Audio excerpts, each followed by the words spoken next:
देखिए, मैं आज अजमेर में माननीय चिकित्सा मंत्री जी जो हमारे प्रदेश के डॉक्टर रघु शर्मा जी हैं और जो अजमेर से सांसद भी रह चुके हैं और अभी वर्तमान में केकड़ी से विधायक हैं, उनके निर्देशानुसार उनकी तरफ से अजमेर के ज़िले के निवासियों के लिए जितने भी प्रकार के हमारे सेफ्टी प्रोडक्ट्स हैं, चाहे वो सैनिटाइज़र्स हों, चाहे फेस मास्क की बात कर लीजिए, चाहे पुलिस के लिए जो फेस शील्ड की बात कर लीजिए और अन्य प्रकार के जितने भी यहाँ पर उपकरण हैं, वो माननीय चिकित्सा मंत्री जी ने अपने निजी उससे दिए हैं और उसके लिए मैं यहाँ पर आज सीएमएचओ साहब और कलेक्टर साहब को ये हैंडओवर करने आया हूँ यहाँ पर। और निश्चित तौर पर एक अजमेर का निवासी होने के नाते ये मेरा कर्तव्य बनता है कि मैं अजमेर के लोगों के लिए कुछ करूं और उसी को लेकर आज यहाँ पर मेरा आना हुआ। और निश्चित तौर पर मैं आपको जानकारी देना चाहूँगा कि यहाँ पर जिस प्रकार से प्रशासन जो पूरी 24 घंटे चौकसी के साथ दिन रात एक करके अजमेर के नागरिकों के लिए जो प्रयास कर रहे हैं, वो वाकई में सराहनीय है। और आज हम लोग यहाँ पर मास्क से लेकर सैनिटाइज़र्स, पुलिस के हमारे जितने भी प्रशासनिक के अधिकारी हैं, उनके लिए हम फेस शील्ड्स वगैरह ऐसी अन्य प्रकार की चीज़ें, वस्तुएं हम मंत्री महोदय के निजी उससे हम यहाँ पर दे रहे हैं। कितने राशि दे रहे हैं, कितने दे रहे हैं? देखिए, राशि से ज़्यादा मैं मानता हूँ कि उसकी क्वालिटी जो आज की जो नीड ऑफ द आवर है, इसमें जितनी बेस्ट क्वालिटी का जो यहाँ पर इक्विपमेंट्स जो हम दे रहे हैं, मैं मानता हूँ कि वो आज की तारीख में उसकी कीमत से ज़्यादा बड़ी चीज़ है। और साथ ही ज़्यादा से ज़्यादा लोगों को ये राहत पहुँचाने का काम किया जाएगा पूरे अजमेर ज़िले के अंदर। हम सीएमएचओ साहब और हमारे कलेक्टर साहब के माध्यम से ज़िले के हर एसडीएम ऑफिसेज़ में, हर गांव, हर तहसील में इसको पहुंचाने का काम करेंगे। और साहब जो हमारे मंत्री महोदय हैं, उनके आयुर्वेद डिपार्टमेंट की तरफ से भी काढ़े के पैकेट का वितरण भी आज से चालू किया जाएगा, जो कि मैं मानता हूं कि एक बहुत बड़ा इम्यूनिटी जो इंसान के अंदर जो कमी जिसके कारण ये कोरोना उनको पकड़ में आ रहा है, तो अगर इम्यूनिटी अगर हम इस काढ़े के माध्यम से लोगों की बढ़ा सकें, जो सहनशीलता है, जो आपकी क्षमताएं हैं शरीर की, तो ये अपने आप में एक बहुत बड़ा स्टेप होगा। राज्य सरकार के जो निर्देश प्राप्त हुए थे कल हमें कि अक्षय तृतीया और रमज़ान के उपलक्ष्य में किसी भी तरह की कोई भी धार्मिक गतिविधि जिन पे रोक लगी हुई है वो आयोजित नहीं की जाएगी।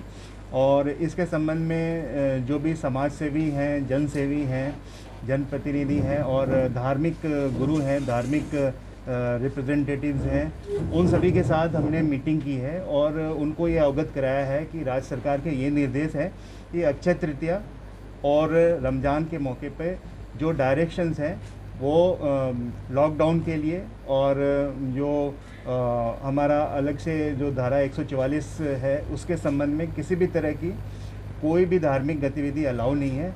इसीलिए आप जो भी मतलब आप धार्मिक उपासना करना चाहते हैं और इबादत करना चाहते हैं, घर में ही करें।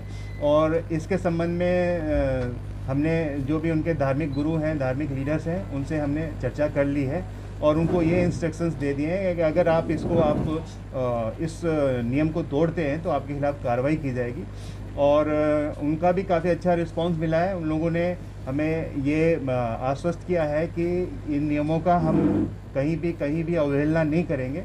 और समाज सेवी, जनसेवी और सभी से हमने अपील की है कि चूँकि अभी लॉकडाउन का समय चल रहा है 3 मई तक, तो इस समय आप किसी भी तरह से सोशल डिस्टेंसिंग को वायलेट नहीं करें, अपने घरों में रहें, सोशल डिस्टेंसिंग की पालना करें और जो भी आप पूजा इबादत करना चाहते हैं अपने घर में करें। और इस दौरान में अक्षय तृतीया के दिन जो कि आने वाला है, अगर कोई किसी तरह का कोई वायलेशन होता हुआ पाया गया तो उनके खिलाफ कार्रवाई की जाएगी।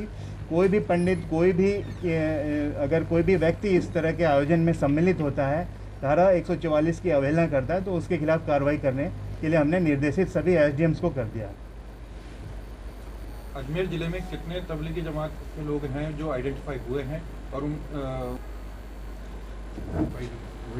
उन्हें कहाँ होम फैसिलिटी या क्वारंटाइन रखा गया है और इनमें से कितने लोग देखिए, पहले तो मैं ये स्पष्ट कर देना चाहता हूँ कि किसी जमात के लोगों का कोई ऐसा डेटा नहीं होता है। हमने ऐसे लोगों की हिस्ट्री निकाली थी जिन्होंने रिसेंटली कहीं पर किसी जमात में पार्टिसिपेशन किया हो। उन लोगों की हिस्ट्री के बेसिस पर लगभग 1800 लोगों को हमने पूरे अजमेर में चेक किया था, उनका मेडिकल चेकअप करवाया गया था और उनमें कोई भी व्यक्ति पॉजिटिव नहीं पाया गया था। जो भी व्यक्ति किसी भी कारण से संदेह के दायरे में थे, चाहे उनकी ट्रैवल हिस्ट्री के कारण या फिर कोई और किसी तरह के कॉन्टैक्ट ट्रेसिंग के कारण, उन सभी को लगातार जो है मेडिकल ऑब्जर्वेशन में रखा गया था CMHO के द्वारा, और उस ऑब्जर्वेशन के बेसिस पर हम जो है लगातार उन पर नज़र रख रहे हैं। कोई मस्जिद के अंदर कोई रखा होम आइसोलेट? देखिए, मस्जिदों में होम आइसोलेट नहीं किया जाता किसी को। हाँ, यदि किसी का घर ही मस्जिद में नीचे या ऊपर की बिल्डिंग में बना हुआ है तो वो अपने घर पर होम आइसोलेट हो सकता है। सर, ब्यावर रूपनगर में एक मिला है जमात का कनेक्शन। देखिए, जो वहाँ पर मिला है उसका जमात से कनेक्शन नहीं है, उसका विजिट ज़रूर दिल्ली हुआ है। और जैसा मैं पहले ही आपसे कह रहा हूँ, जमात कनेक्शन जो है कोई डेटा स्टोर करने का एक तरीका नहीं है। हम लोगों ने इस बेसिस पर कि दिल्ली के निज़ामुद्दीन से अगर किसी का ट्रैवल हुआ है हमारे क्षेत्र में, क्योंकि दिल्ली निज़ामुद्दीन में बड़ी संख्या में इन्फेक्टेड लोग पाए गए थे, उनकी ट्रैवल हिस्ट्री के बेसिस पर हमने ऐसे लोगों को आइडेंटिफाई किया था, उनको चेक किया था और जहां आवश्यकता थी वहां उनको आइसोलेट करवाया था। बाकी ये जमात या मरकज़ के बेसिस पर लोगों को हम आइडेंटिफाई करके उन्हें अलग अलग नहीं करते हैं, और ये एक सही क्राइटेरिया भी नहीं है लोगों को आइडेंटिफाई करने का। हम इन्फेक्टेड एरियाज़ को बेस बनाते हैं।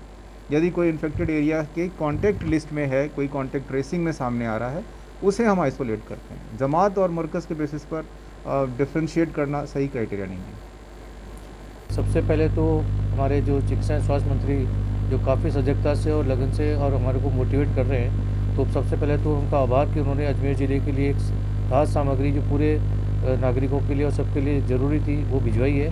तो उसके लिए तहे दिल से उनका मैं आभार प्रकट करता हूँ। उनकी सजगता और उनकी जो मोटिवेशन है उसके कारण ही आज जिला प्रशासन और हम लोग मिलकर काम कर रहे हैं। और आज वर्तमान की परिस्थिति के अंदर हमारे पास 24 पॉजिटिव केसेस आए हैं। हम 1000 से ज़्यादा सैंपल्स कर चुके हैं, और आज एक जो केस आया है वो मूलतः बिहार का रहने वाला है और मुस्लिम मोहल्ले के अंदर वो रेजिडेंट है। वो 6 महीने से उसने बताया कि मैं यहाँ पे किराए पे रह रहा हूँ। उसकी बाकी कॉन्टैक्ट हिस्ट्री अभी ट्रेस कर रहे हैं, जाके डिटेल्स और वहाँ की जो हमारी टीम्स है, RRT टीम्स वहाँ गई हुई हैं और उसकी निर्धारित सारी सूचना लेके उस पर जो भी हमारी जो सैंपल्स की जो है कॉन्टैक्ट ट्रेसिंग वो की जा रही है। और उससे पूर्व जो हमारे जो पहले काफ़ी टाइम तक इसमें पैनिक की आवश्यकता, अभी भी वापस आपसे निवेदन करना चाहते हैं कि सोशल डिस्टेंसिंग और जो लॉकडाउन कोई सज़ा नहीं है, कोई पाबंदी नहीं है, ये आपके और हमारे सबके स्वास्थ्य के लिए ज़रूरी है। और इस समय वर्तमान में इस बीमारी से अगर हमको निजात पानी है तो सोशल डिस्टेंसिंग की पालना हमें कड़ाई से करनी पड़ेगी।